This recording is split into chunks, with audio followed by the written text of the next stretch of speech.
ஒன்று தெசலோனிக்கேயர் 5:19 ஆவியை அவித்து போடாதிருங்கள்.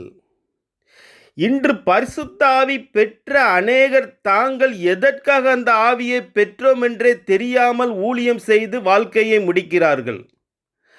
பெற்ற ஆவியை அவித்து போட்டு நோக்கம் அறியாமலே அவர்கள் செய்கிறார்கள்.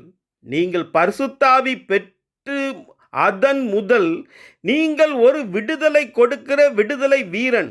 அதை நீங்கள் தெரிந்து கொள்ள வேண்டும். இயேசுவுக்கு பரிசுத்த ஆவி ஊட்டப்பட்ட போது அவர் கட்டுண்டோர்களை கட்டவிழ்த்து வாழ வைக்கிறவராய் காணப்பட்டார்.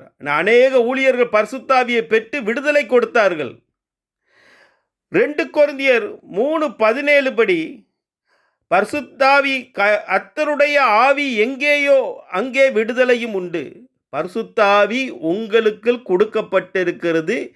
இனி நீங்கள் அவரை சுமந்து செல்லுகிற ஒரு ஆலயம். நீங்கள் தான் தேவனுடைய ஆலயமாய் இருக்கிறீர்கள். நீங்கள் மூவிங் சர்ச். நீங்கள் எங்கே போகிறீர்களோ அங்கே யார் யாருக்கெல்லாம் ஜெபிக்கிறீர்களோ அவர்களுக்கு விடுதலையும் உண்டு. அடுத்தாக்கில் பார்க்குறமா இருந்தால் ரோமர் 8:11 படி அவர் உயிர்ப்பிக்கிற ஆவியானவர். உங்களுக்கு நீங்கள் வைத்திருக்கிற ஆவி, அவர் அந்த ஆவி உயிர்ப்பிக்கிற ஆவியானவர்.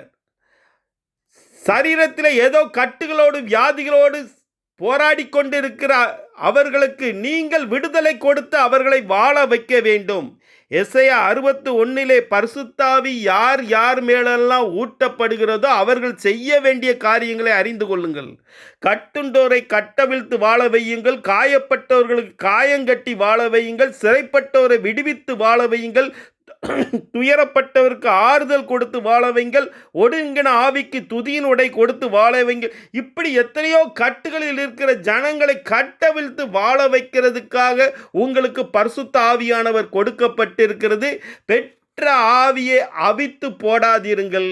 இந்த ஆவியை கொடுத்த தேவனுக்கு நீங்கள் துரோகம் செய்யாதிருங்கள். ஆமேன். அல்லேலூயா.